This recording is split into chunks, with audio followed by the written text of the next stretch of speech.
call my cousin.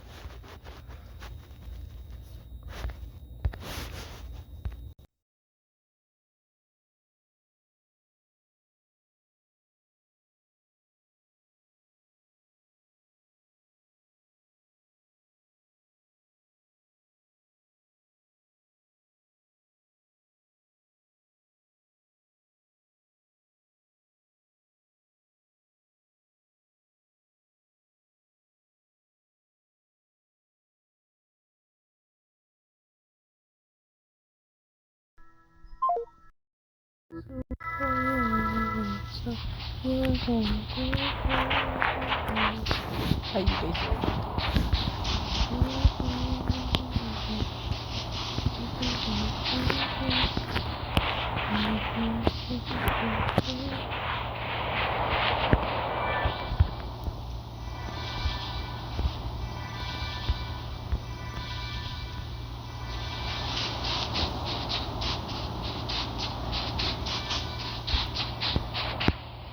Who did you lose? My friend. Who is your friend? Listen. Who's this? Hello everyone, thank you for coming out, I really appreciate you. Welcome to Design at Record-Breaking Scale. My name is Nikawa Jin. I'm senior designer at that game company, and this is going to be a presentation about how we designed an hour-long emotional musical experience for 10,000 players in a game designed just for 8. A little bit about myself so you know who you're hearing from. I did play a key role in concepting, designing, and implementing this project, so it really means a lot to me. I've also spent a lot of time contemplating what design means at this scale, because prior to game development, I was actually in architecture and I studied urbanism, and in those fields, we create spaces for people, which there happen to be more than 8 of. So, the behavior of any single person is extremely difficult to predict over time. The behavior of 5 or 10 people, you can forget about that. 20 is even worse still.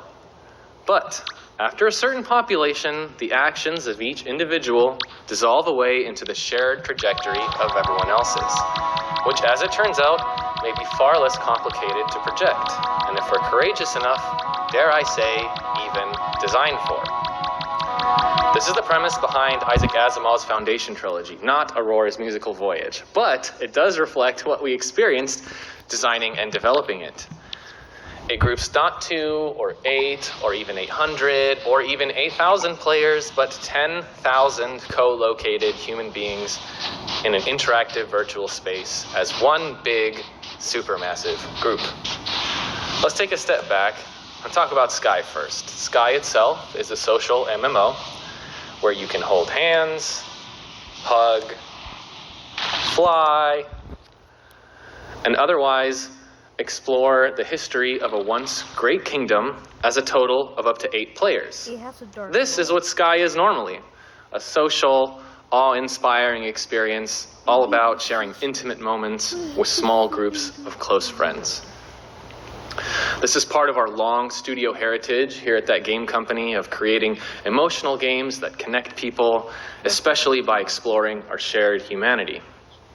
Now, Aurora herself is a talented and award-winning Norwegian musician. Aurora has a lot of hits on her hands, and many people don't know this, but she actually sang the credits for Sky already. So there was a pre-existing relationship between the two of us. Yes, the Aurora concert is a fusion of Aurora and Sky at a much bigger scale. It explores what it feels like to be connected to thousands of people. I'm going to share a little highlight reel to help you understand what that actually was. And keep in mind that as we watch this, all of the creatures you see, all the jellyfish, the birds, the mantas, etc., these are all real people playing alongside each other in real time. Felt alive and I can't complain. Don't take me home where I belong. I got no other place to go.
just telling them earlier, every time I see it, I just go like, I can't believe we did that. It's amazing. For nearly an hour, music, visuals, mechanics, and yes, 10,000 players blend into an experience I'm clearly really proud to have worked on. But importantly for us, it holds 2 Guinness World Records. 1 for most players in a concert-themed virtual world, and 2 for most avatars emoting simultaneously. I'm fairly certain there are other records that we qualify for, but those are the official ones at the very least. So, let's talk about what we learned making it. In this talk, we're going to go over these concepts. Then at the very end, we're going to grab some takeout, and I'm going to treat you all to a little bit of dessert. And importantly, along the way, there are going to be countless analogies, mainly because it helps me understand things when I analogize it to something else. And our guides will be these friendly folks. I made these. These are personifications of all of those concepts we saw earlier because it's fun, and also because I think it helps with when a concept is physicalized somehow. So let's meet this group. This is Scale. Everyone say hello, Scale. Hello, Scale. Scale wants us to know that it is impossible to conceptualize scale and that we need to remember how special every individual is. Okay, let's try to conceptualize things at this scale. 10,000 is big. It's really, really big. In fact, I think it's so uniquely big that we need a new term to help us talk about it. Supermassive group. For context, Sky is designed for 8 people, or to say it differently, accommodates 0.08% of our intended player count. This is a clip from Powers of 10, a 1977 short documentary by Charles and Ray Eames, all about scale. So you can see the difference between what scale means at 1 meter for 1 person, all the way up to 10,000 meters for 10,000 people. Of course, if you're going by square meters, you would have stopped earlier. But the fact still stands, that is enormously large. And that was the first lesson that we learned, was that it is simply impossible to properly and consistently conceptualize the size of such a group. It's just so big. Our mental number lines bias towards smaller numbers, and Dunbar's number, which is the theoretical upper limit for how many people humans can maintain in their social networks at any given time, is just 150. We want to obliterate far, far, far, far past it. So, I will be defining supermassive group with absolutely no authority to mean a group of concurrently active and co-located real-time network players in groups of 1,000 or more. But in our case, we're talking 10 times that, 10,000. All the while, somehow, we have to still ensure that the humanity of each participant shines through.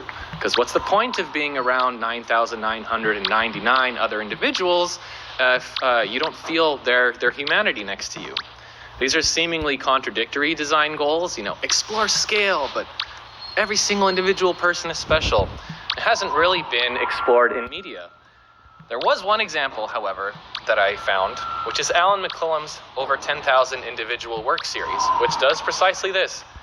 Takes 10,000 unique individual objects and places them next to each other, places them in context of each other, and because of that, the whole that they create is made all the more special. So we want to do this, but interactive and to music with real people on mobile for an hour. This has never been done before, so we have to chart our own path here. So thank you very much, Scale, for making us feel really good about ourselves, but for teaching us the important lesson that it is impossible to conceptualize things that are this big, and reminding us that we need to make sure every individual is special. But let's say we've done this, how can we start organizing things? How do we start, planning our design? Well, our good friend Structure, who ought to be in all of our projects. Structure insists that there needs to be a narrative spine, or we're going to have anarchy, and that spine should be about the group's groupness. What do we mean by this?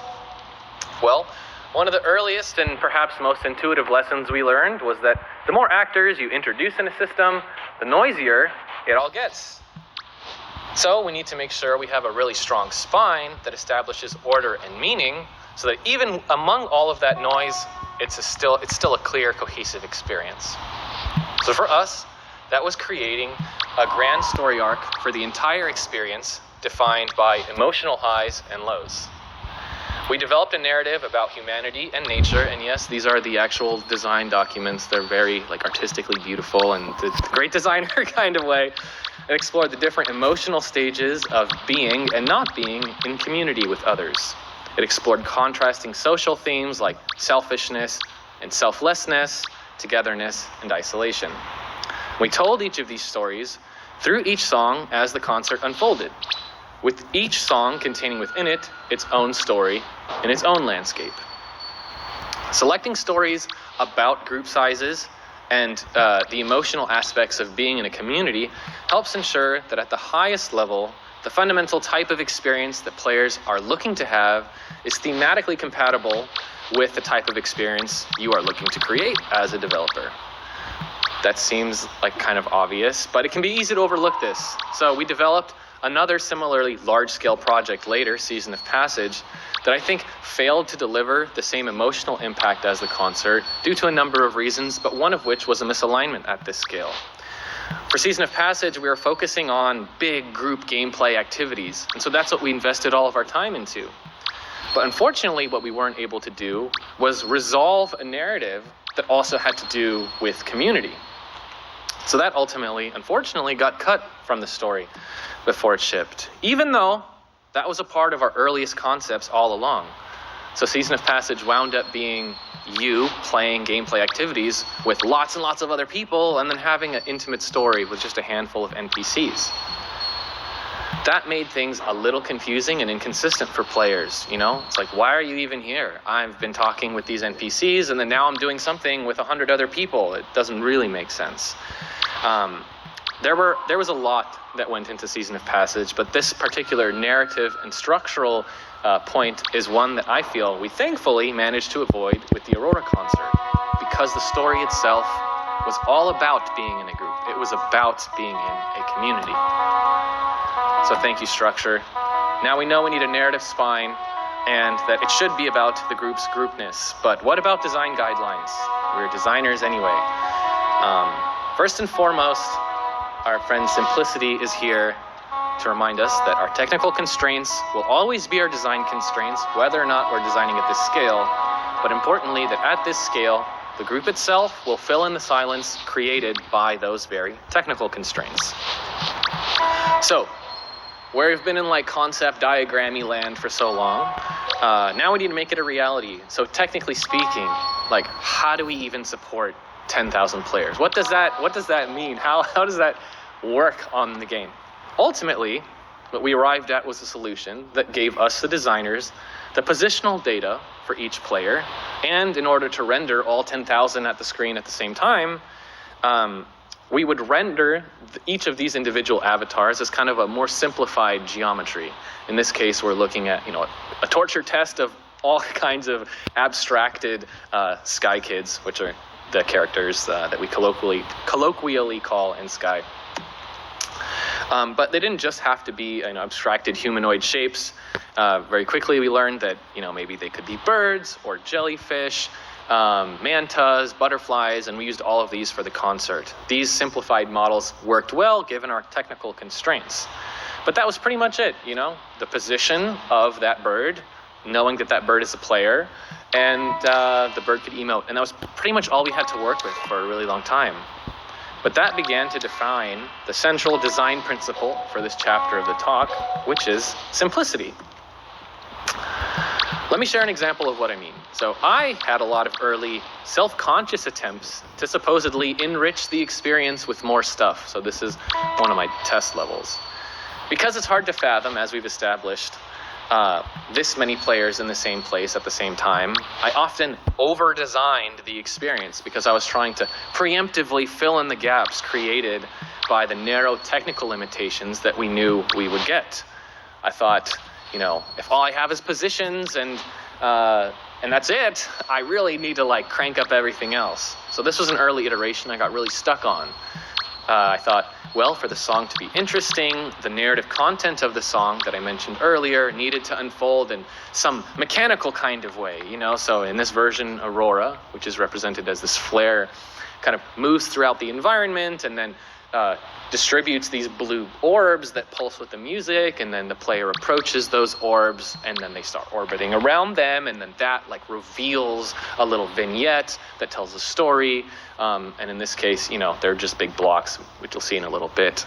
But that's what I was trying to do, you know, approaching what I thought was a design problem with some mechanical solutions. But we would play test this, and when we would do so with more players, we would realize that the sense of complexity was too high, it was disorienting, and was kind of detracting from the experience. So we would cut it back a little bit, and then we would play test it again, and we'd get the same feedback when we had more people. So more people meant cutting back more stuff, and this happened repeatedly until I started to realize that this is the show.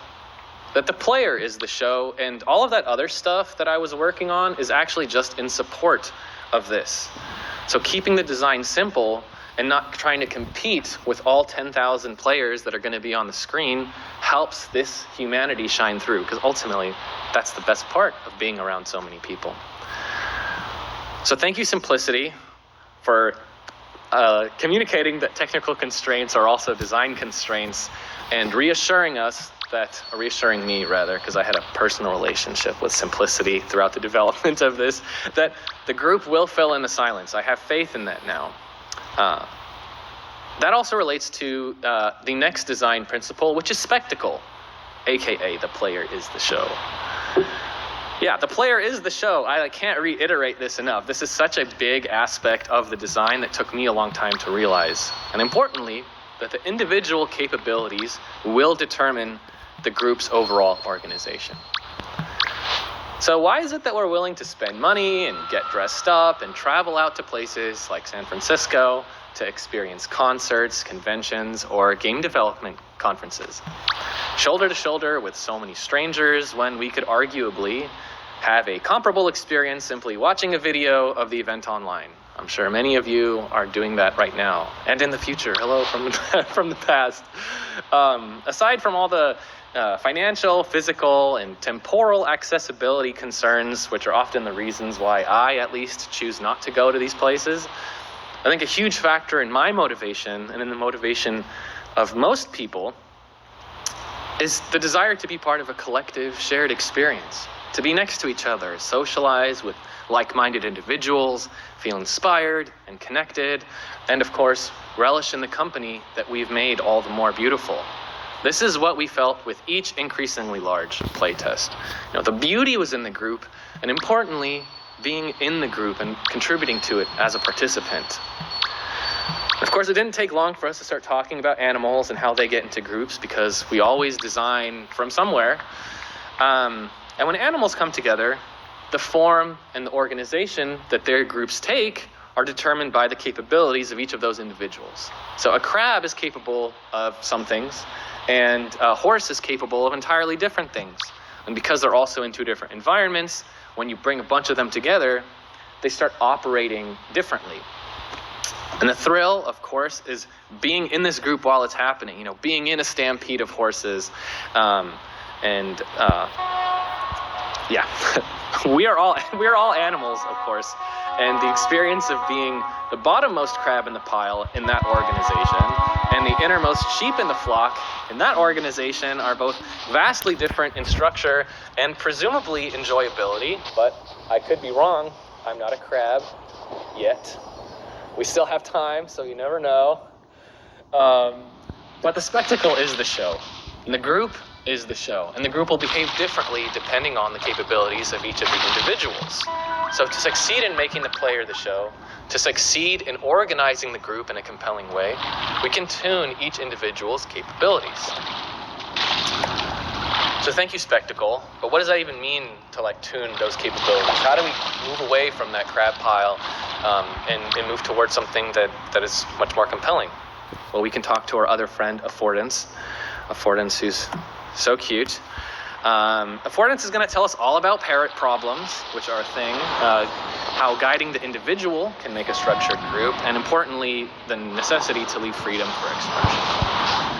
Before we leave this animal analogy, I just want to share that I currently live in Long Beach, and in Long Beach, we have these feral parrots that like fly all over town. A lot of places in Southern California have this, and they are so loud.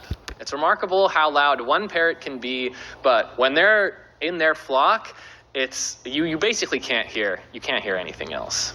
And we had a lot of parrot problems in Sky. So let me explain this picture. This picture is from an early playtest. Do you know what this picture is? This picture is a pile of crabs. This is what this is. And we do not want this. What we want is organization. Because if you don't have organization, it's distracting. There's a lot of noise.